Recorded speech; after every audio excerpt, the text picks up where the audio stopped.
Welcome. You're listening to Sports Econ 101, the show where we discuss sports topics from a business perspective. I'm your host, Edward Brown, along with my co-host, Mike McDowd. Each commercial break, we are good. What are you doing? Oh, you're doing your wave? I was trying to do this but I got a sore shoulder, so I really can't do it right now.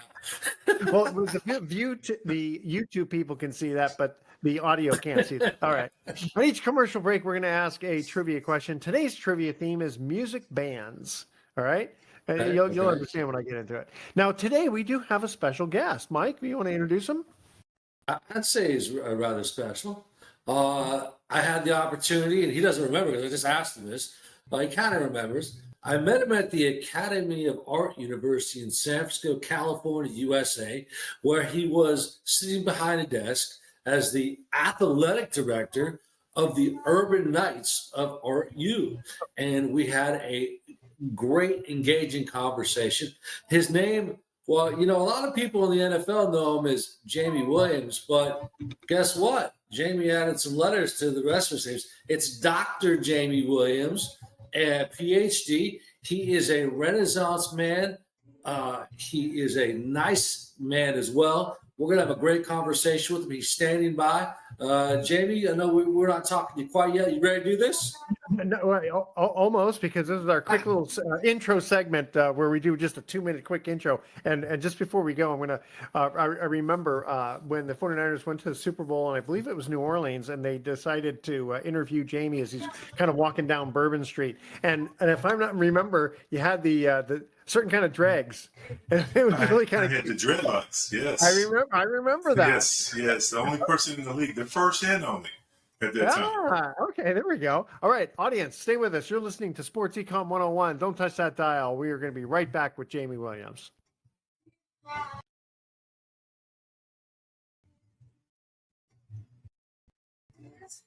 Welcome back to Sports Econ 101. I'm Edward Brown, along with Mike McDowd, and our special guest, former 49er tight end. I mean, you played for like 4 or 5 different teams, but I think most people know you for playing with the 49ers because you won a Super Bowl with them. That is true. I mostly played for the Oilers half my career, and then the 49ers. I had one stint with the Cardinals when I was a rookie. And then I finished up with the Raiders for 1 year as I was trying to get closer to Hollywood, being a film major. So, yes.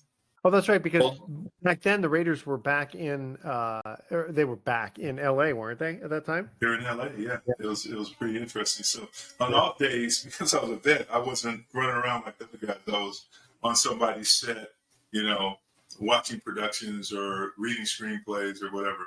But that was a passion. And like you, I came up in college as a broadcast journalism major. I think I got my master's in it. So it was fun. It was very creative, very fun. Yeah, I mean, listen, Jamie, you're no stranger to the microphone, film. You've done it all. You do it all. Fort Pierce, Florida. And then that's where you were born. And then you grew up in, was it Davenport, Iowa, home of the Davenport Cubs, right? Also home of the Central High School Blue Devils, which Rocky Fred also played at. I was going to get to that. Because we want to talk about, was it Davenport Central, right? Central, the Blue Devils. And I know we're going to talk about this because in our brief conversation, I say you're going to be inducted into your school's Hall of Fame. I don't want to quite hit that right now, but heck, why not? You're bringing it full circle. You're going to be inducted into your Hall of Fame. Is that an accurate statement? It's kind of full circle for you. It really is full circle. Why did it take so long? Yeah, why did it take so long? That's what my classmates keep saying because I'm in some other Hall of Fames, and then the last one is a high school. And it's kind of appropriate because it's very nostalgic, And I'm at an age now where we're losing people, and so now this is going to bring back a lot of the guys that we had a championship team with, and a historic team. We're undefeated, and we're just highly ranked. I think we're ranked in the top 5 in the nation as a high school. And so for me, it's not only the act because I was an All-American in 3 sports, but I was also I was the captain of the poetry club for the school and the student council president.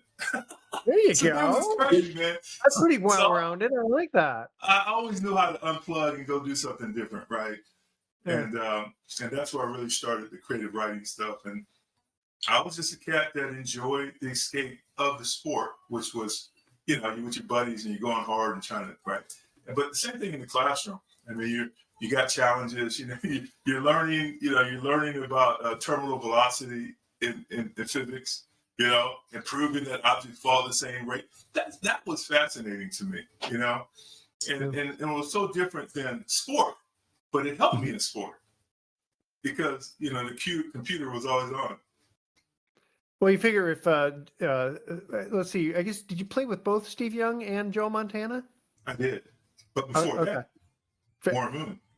Warren Moon, yeah, I love that guy. That's right. I love that guy. We were just texting each other. We were just texting each other the other day because there's a great series on Prime Video with Michael Vick talking about the evolution of the black quarterback, which was my master thesis. Oh wow! I mean, because Yes. it's amazing. Ever since Doug Williams, you know, I mean, it really just kind of came up. Mahomes and all these other guys, just incredible. But you know, it's funny. It's funny. Every time I think of Warren Moon, I keep thinking about them losing against the Bills in the play. I mean, I keep looking at that, going, you know, Warren played a great game, but the defense just let him down. Yes, that so was frustrating. tragic. And that's the thing I always say to people is that they put so much pressure on the quarterback, but the quarterback does not play defense. Yeah. Now, if the defense is shutting them down, then there's a lot of responsibility on the quarterback. But when the quarterback's doing his thing and spinning it, and these guys can't stop anybody, I mean, don't with come down on the quarterback. With your physics knowledge, did you help Steve Young and Joe Montana with, you know, okay, if you're going to throw 70 yards, this is the angle that you want so that it falls exactly at this trajectory? That's funny you said that because, you know, at lunchtime, that's when guys come around and we just kind of mess around before practice. And I did do some physics on them because I had a few guys in there that were a little bit Neanderthal. So, well, you know, it's funny in basketball. I've actually heard that there is because of the way the hoop is, and also I guess it depends on how tall you are. But it's like there's a certain angle that's like the perfect angle to shoot a basketball. I can't remember if it's like 37 degrees or 25 degrees or whatever. But there's some truth to that too, because I was more of a basketball player coming up than football. Just that I separated big time in football, but I did used to do some things to this. My goal was to try to get guys to go back and finish their degree. So as I was out there on the field fighting around, rolling around with Lawrence Taylor, they would come in the locker room and I taught some, some Roman Empire with them or about Newtonian philosophy. And he's just like, hey, how'd you know that, man? What, Jamie? I was like, dude, I just did the homework. Yeah. Well, that's the thing. You know, I mean, what an inspiration for the players from the standpoint that, you know, the average football player stays in for like 3 to 5 years at the most on average. You know, obviously, a field goal kicker will be longer, but 3.5. 2.5, yeah. So, you know, unless you're going to get that huge contract really quickly, I mean, you know, they're going to have to learn the financial aspect. Like, where did you learn? Because obviously you're a smart guy. Beyond just playing football, you know, from an economic standpoint, you know, how did you manage your money? Well, you know what? Obviously, when I was coming through, the tight ends weren't making what they're making now, and they were had the smallest contracts next to the punter and the kicker, you know, for a long time. So I was always about what can I do next? You know, what else am I going to do? Because I'm not going to chase linebackers for the rest of my life, and I'm not the QB, right?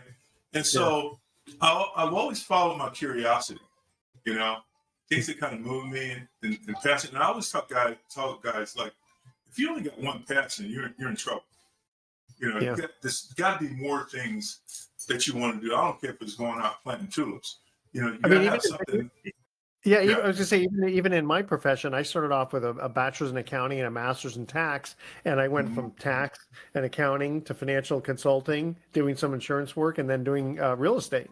So, Yes. even that was, I mean, it's still kind of within sort of a same business realm, but to go, from sports directly into some businesses is amazing. Do you think it's just really quickly before we go to a break here, just really quickly, is the reason that the tight ends just didn't make as much money? Was it just strictly a supply and demand? There were just too many tight ends out there to No, I don't think so because I think the tight ends my era was a little bit more dynamic than the ones now because the game was different. We didn't have targeting, so you had to be a tough guy. You had to be a Navy SEAL type guy. You had to be by land, by air, by sea, right? So you had to go in the trenches and do dirty work, and then you had to, run against little guys. Now today, they can put a tight end in the slot, and you can't touch him, right? yeah. When I played, Yeah, you had to figure out how to get off the line because they'll rip your jersey off, So, Yeah. so I think, you had guys like Calvin Winslow and what's the guy from the Raiders, Todd Christensen, who were putting up huge numbers, right? But they weren't doing a lot of time blocking. And so back in the day, you had to be a little bit like not Ali Madison. You had to be like. That's really think good. of his name now. Great tight end. Played for the Colts in the old days. But anyway, John Mackey. John Mackey. So John Mackey would block you, and he would catch. Okay, stay with us because we're gonna. Okay, here's our trivia question, and if you know the answer, don't say anything quite yet. We'll let you answer. Come back. Okay, you're talking music here. Dr. Hook and what's the rest of the name of the band? All right, Dr. Hook and. All right, I think you have to go back to the 1970s for this one. All right, stay with us. You're listening to Sports Econ 101. Don't touch that dial. We're gonna be right back.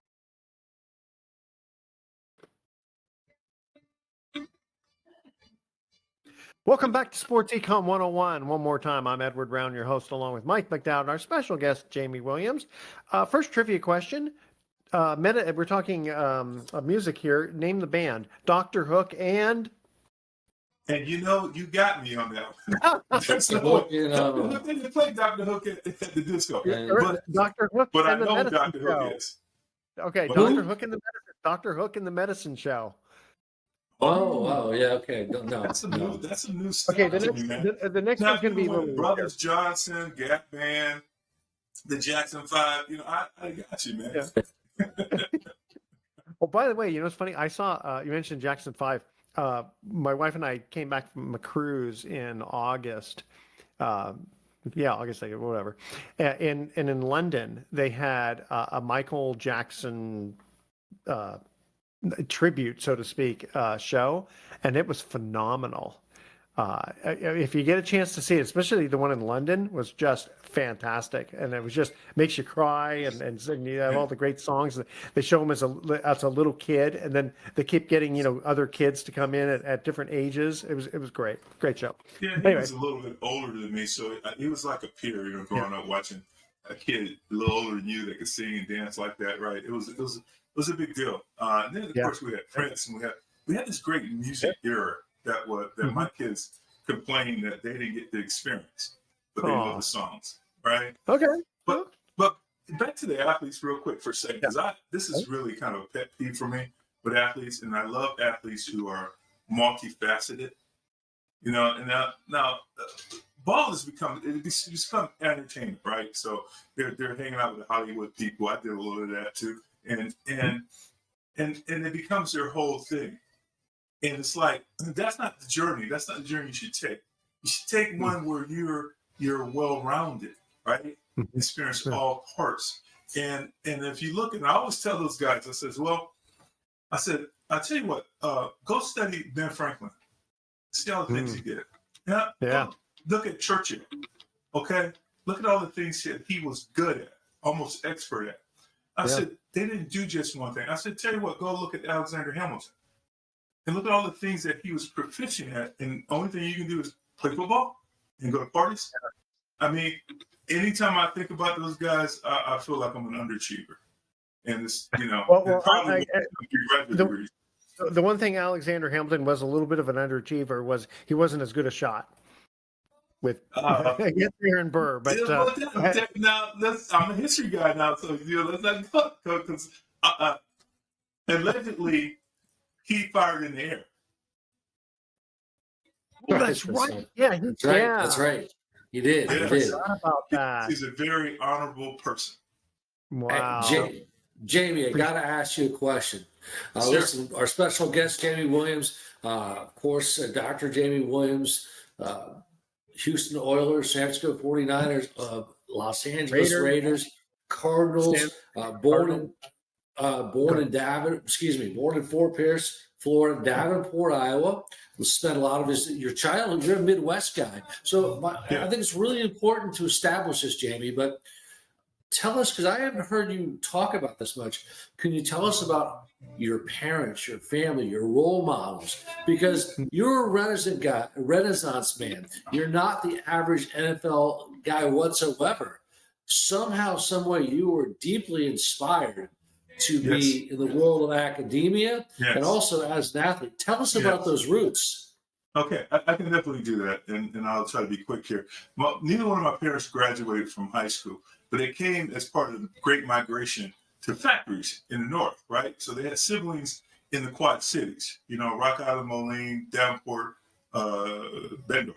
And they came there, they had people there, and there was a lot of jobs. So they were into that, but I had a brother. I have a brother. My older brother, Dennis, was the toughest dude in the neighborhood. So he's the one that taught me competition. He had taught me goal setting. Jamie, when you finish a goal, go find another one. And then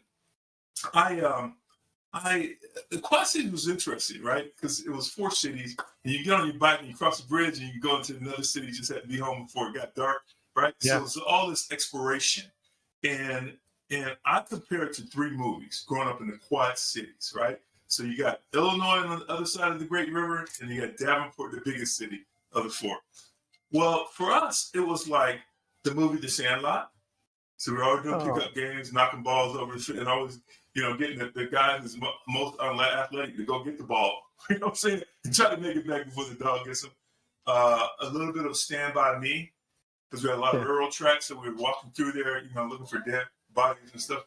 And then the final one is, and this really captures it, is Stranger Things, the Netflix show. And it's about the kids. We always felt we were smarter than the adults, and we were definitely going to be the ones that find aliens, right? And so, besides the sports stuff, we were running around doing kid stuff, right? That was really pure. There was no drama.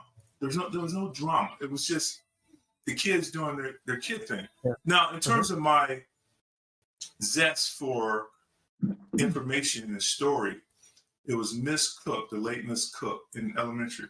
When I was in 4th grade, I wrote a paper or I did an assignment. She really liked what I did, and she gave me a book, my first novel in 4th grade.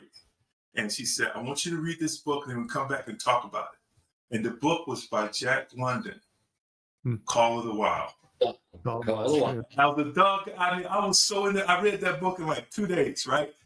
As a kid, right? I read the book 2 days. I bring it back. I said, she said, you finished up? Yes, I did.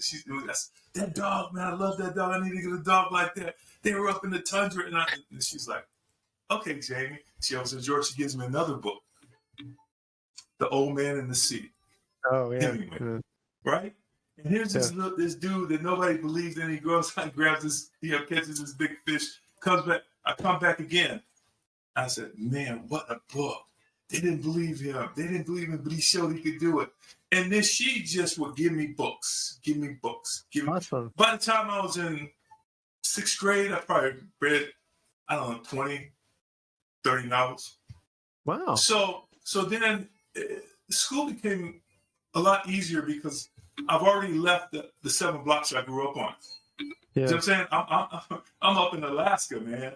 You know what I'm saying? I'm out on the sea. And so my creativity really took off. And then the other thing was, most of my buddies, we all read comic books.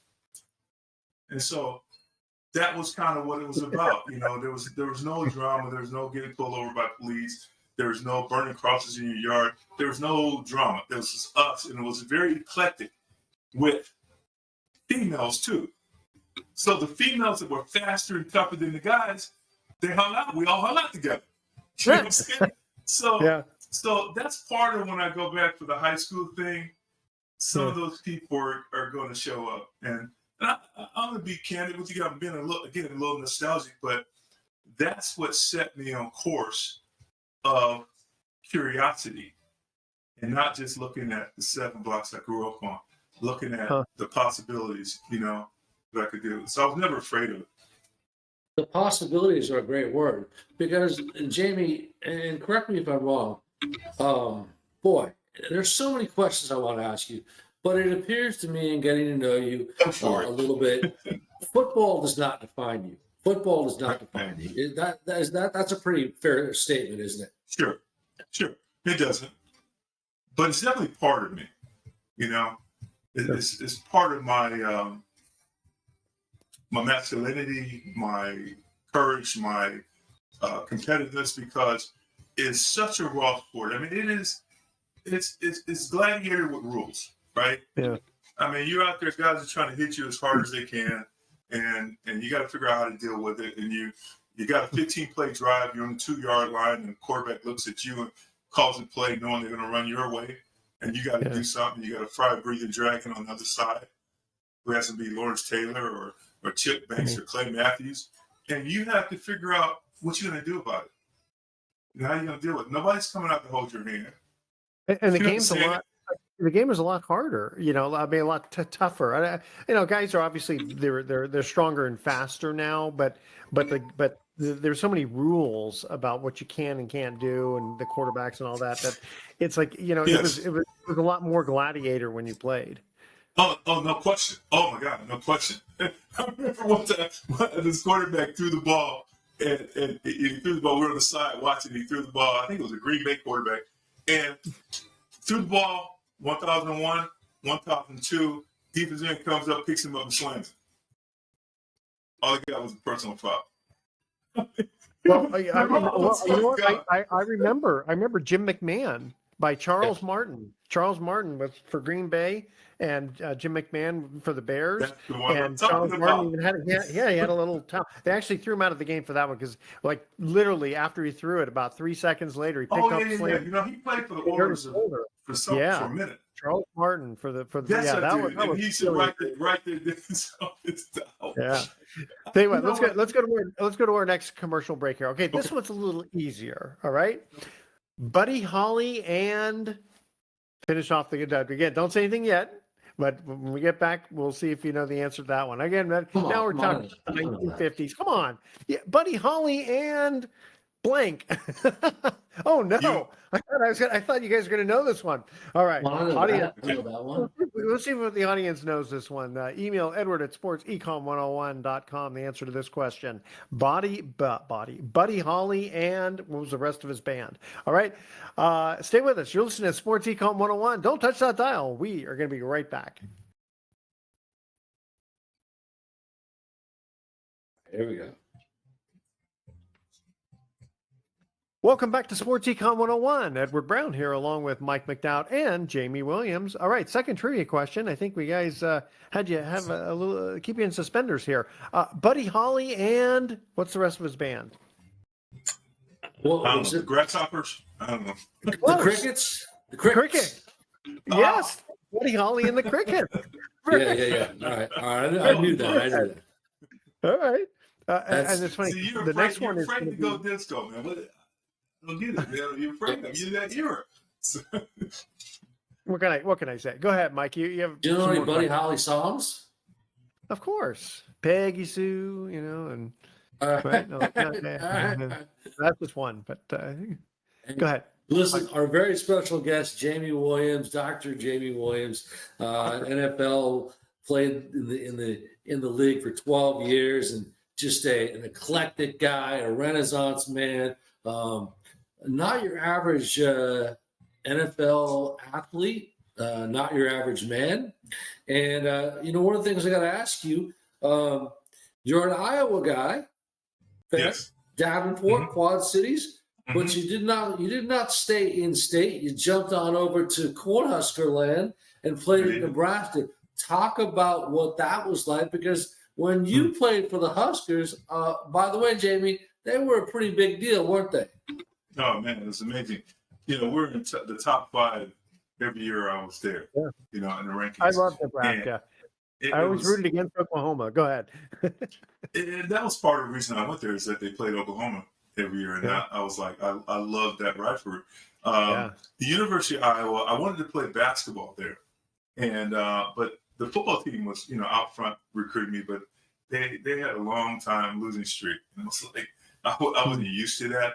I'm telling you something. I never had a losing season in any sport until my first year with the Oilers. Never faced a losing season. So that was very important to me. I was very big on leadership. I still am. So Nebraska, though, was at the time we figured out a way to corner the market. We had the biggest weight room in the country. It was the whole side of a stadium, and it was very ethical compared to other sports. I mean, we weren't SMU, we weren't Oklahoma, we weren't sliding stuff under the table. We were just like, you're gonna work hard, you grind, you earn it, and then you're gonna be in, right? They did have a level of seniority. Very rarely you saw freshmen play, and you had to go and cook in the oven, before you were let out. Now you have freshmen coming in and they're running the show. I'm like, excuse me, what? You know what I'm saying? And so, I don't know. I do think you need to learn. It's kind of like the native tribes when they take the young ones out to show them how to take down bison and buffalo. You watch for a while. You watch what we do, and then we'll let you go take down a deer or something, right? So, and I think football's a lot like that. And I know when I came in the league, in the pro leagues, I was definitely leaning in on veterans. Because these guys, when I first came in the league, they were smoking cigarettes at halftime. And it was like, whoa, man, this ain't the Midwest. You know what I'm saying? But you had to watch how they do things because they didn't waste much energy. And they became good. So that's how I grew up in the industry. What kind of influence and head coach did Tom Osborne, your head coach, have on you? Because he was a legend. Yes. He had an amazing influence on me. And, I had all kinds of people coming to the house, Notre Dame, Texas, all these cats when I was coming out of high school. And Coach would come, Coach Osborne. And my mom, she's the only one. I mean, he's the only one that she said, I like that man. It's very simple. I like that man, right? And that obviously resonated with me. He sat down and had soul food with her. And there were coaches that came in and said, hey, James is going to be a pro. He's got that body. He could do it if he does this and that. And my mom would look at me. And then remember I said earlier that she didn't have her high school diploma. She'd look over at me and she'd go, Jamie, just get a degree. That's what she said.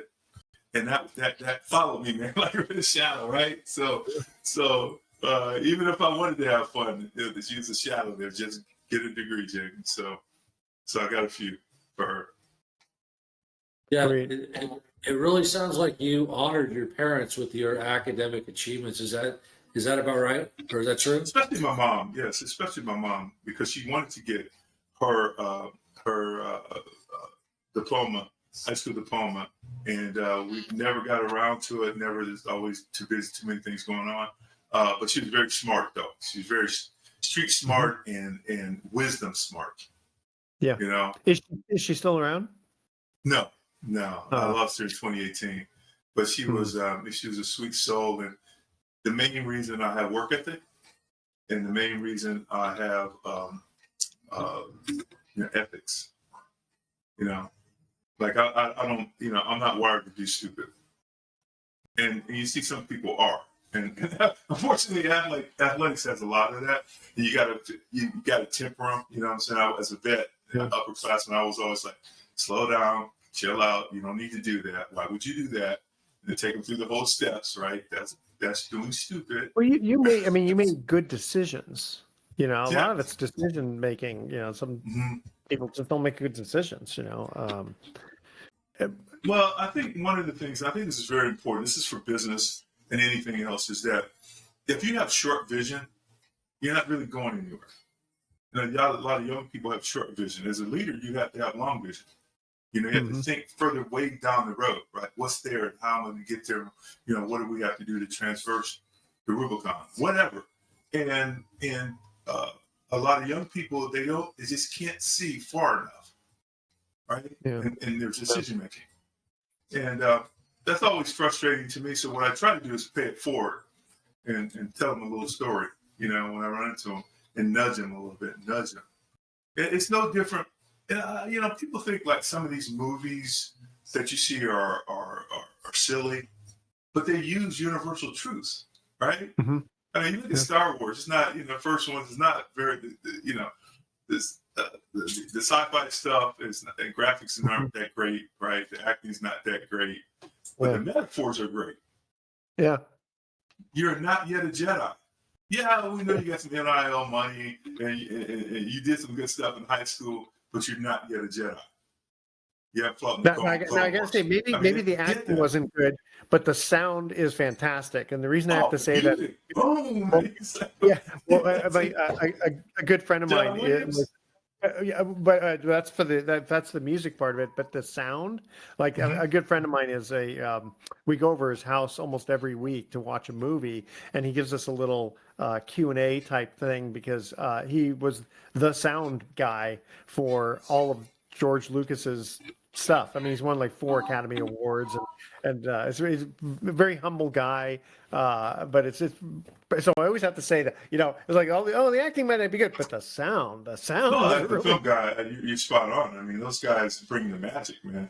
You know what I'm saying? The sound, the laser shots, and all the things blowing up, and how a freaking Wookiee's supposed to talk. I mean, that stuff is pretty cool stuff. People don't even think, you know, it's like. Yeah, he actually created the sound for the laser, you know, the lightsaber. Lightsabers. God, losing my, So pretty interesting stuff. We have a few more minutes here. I got one for you though, and I think about this when I think of sports sometimes. Is in that movie with John Williams, you know, doing the composing. My cousin John. Anyway, so anyway, there's you know, he gives each main character own leaf motif, and you know that's like where your theme song. Dun, dun, dun, you know what I'm saying? Here comes Darth Vader. You know Darth Vader's coming. I thought that was so interesting because people do carry that kind of aura, like that here they come and here's their theme, you know, coming in, right? So anyway, I digress a little bit to the film side.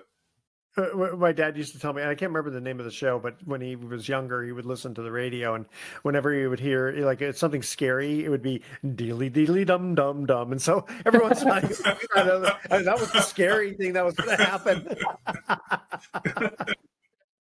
Hey Jamie, you know, you mentioned John Williams, and I just a side note, I know that he wrote the fight song for the UCLA Bruins. Just because it sounded too, the original UCLA fight song sounded exactly like the Cal fight song. So he wrote that. He wrote the new UCLA fight song. It's been around for a number of years. I just want to make a side comment, but you're no stranger to Hollywood, and you were involved in a pretty iconic film, Any Given Sunday. Tell us about your involvement. What was it like to work with Oliver Stone? What kind of guy was he? Was he nice? Was he intense? What was he like? Oliver was very nice. He was definitely nice to me, and sometimes he was nice to other people, but sometimes it was a reason. But he was definitely a unicorn. You know, he was one of a kind. His own style, his own view of the world, and his wrongs and his rights. Right. Working with him over that time was definitely going to grad school enhanced. You know. Because the guy he knew his stuff. He knew it sideways, diagonal, backwards. He was open to being flexible on theme and things like that I really like because he let me do some things that I was hoping to do. And for him to give me an opportunity, you know, to write the first screenplay, you know, be the initial writer was bananas. I was a reluctant actor. So I'll give you this story. So again, and I told him this at the beginning. I says, a lot of people think they know football. They don't know football. They see it from a fan's perspective. That's how they report it. But you don't know what's going on in the game within the game, right? There's all kinds of stuff. There's ballroom brawls in the locker room. Nobody sees. They wonder how this guy got a fat lip. There's women involved in different ways. What I'm saying is there's the wives, and the wives don't look at the girlfriends because the girlfriends are the wives, so they don't give them any respect. And it's all these little games coming in, right? Well, or just the thing is, like when you come back off the field, you got a coach or assistant coach talking to you about something that we rarely see as the audience, unless there's some hullabaloo going on. Oh, that is true. But I'll tell you something that was interesting. So, and I knew this was going to happen, right? Because again, if you're studying Fellini, which I did, or Rossellini, or Eisenstein, you study these guys and how they make film and how they get to the real, put the real on the film, right, as opposed to the fake. And one of the first huddle scenes we had, one of the first huddle scenes, these guys are there talking, Jamie Foxx, LL Cool J, they're there talking, and I'm like, we don't say that. That's not in the huddle. That's not what we do. So I'll go in and say, no, you wouldn't say this, and you wouldn't say this. And they go, well, what would you do? And so I play each part. And you'd say this, and then you'd look over at him, and then you'd say this. And Oliver goes, wardrobe. You're an actor now. That's how he made me an actor. It was pretty crazy. I love that. All right, you guys ready for our last commercial break here? All right, here's our last trivia question. Manfred Mann's. What's the rest? Manfred Mann. Remember the name of his band? Yeah. Manfred Mann. Yeah. Okay, there we go. Wow, I felt give you the hard one. All right, audience, stay with us. You're listening to Sports Econ 101. We'll be right back with some closing comments. Do not touch that dial.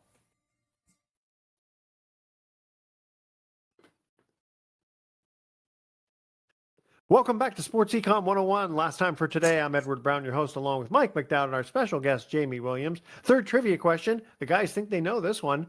The name of the band, we're talking music here, Manfred Mann's. What's the rest of it? Overdrive? No, that's Manfred Mann and the Something Band. And what? Go ahead. What's that? Manfred Mann and the Something Band. I can't think of it. Yes, I know. It's kind of an odd thing. Manfred Mann's Earth Band. Yeah. Earth Band. All Dang right. it. All right. I've been close twice.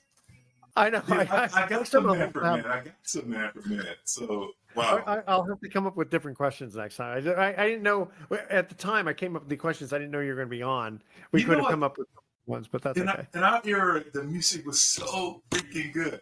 I don't care if hard rock, soft rock, jazz, country.